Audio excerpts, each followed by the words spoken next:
Praise the lord. దేవునికి మహిమ కలుగును గాక. అందరూ బాగున్నారా?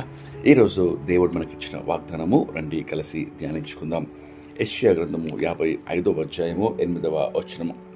నా తలంపులు మీ తలంపుల వంటివి కావు, మీ త్రోవలు నా త్రోవలు వంటివి కావు. ఇదే యెహోవా వాక్కు. ఆకాశంలో భూమికి పైన ఎంత ఎత్తుగా ఉన్నవో మీ మార్గముల కంటే నా మార్గములు, మీ తలంపుల కంటే నా తలంపులు అంత ఎత్తుగా ఉన్నవి.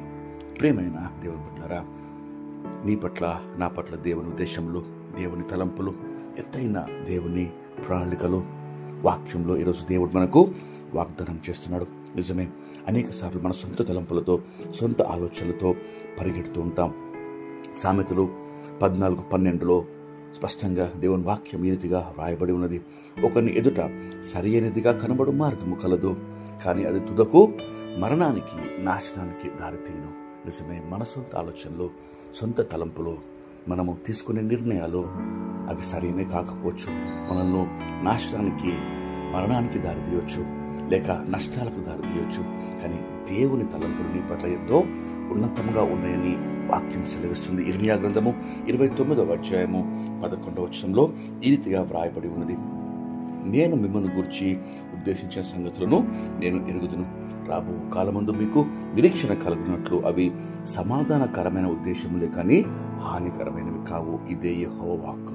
నిజమే, దేవుని తలంపుల కొరకు, దేవుని ఉద్దేశాల కొరకు, నీ పట్ల దేవుని ఆలోచనలు, దేవుని యొక్క గొప్ప ప్రణాళిక కొరకు మనము కనిపెట్టినప్పుడు దేవుడు తన ఆలోచన, తన ప్రణాళిక నీ జీవితంలో నెరవేర్చి నిన్ను గొప్పగా, మరి తనకు మహిమాకరంగా, మరి సమాధానము, సంతోషము, నెమ్మది గల వ్యక్తిగా చేసి అనేకులకు ఆశీర్వాదకరంగా మార్చగలడు. ఈ వాగ్దానం పొందుకుంటే రండి కలిసి ప్రార్థన చేసుకుందాం. ప్రార్థన.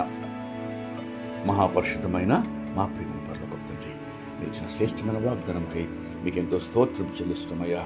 ప్రభా, నా తలంపులు మీ తలంపుల వంటివి కావు, మీ త్రోవలు నా త్రోవలు వంటివి కావు అని మీరు వాక్యంలో సెలవిస్తున్నాయి. ఆకాశము కంట ఉన్నతముగా ప్రభా మాపై మీ తలంపులు ఉన్నాయి ప్రభా. కాబట్టి మీకు ఎంతో స్తోత్రం చెల్లిస్తున్నాం దేవా.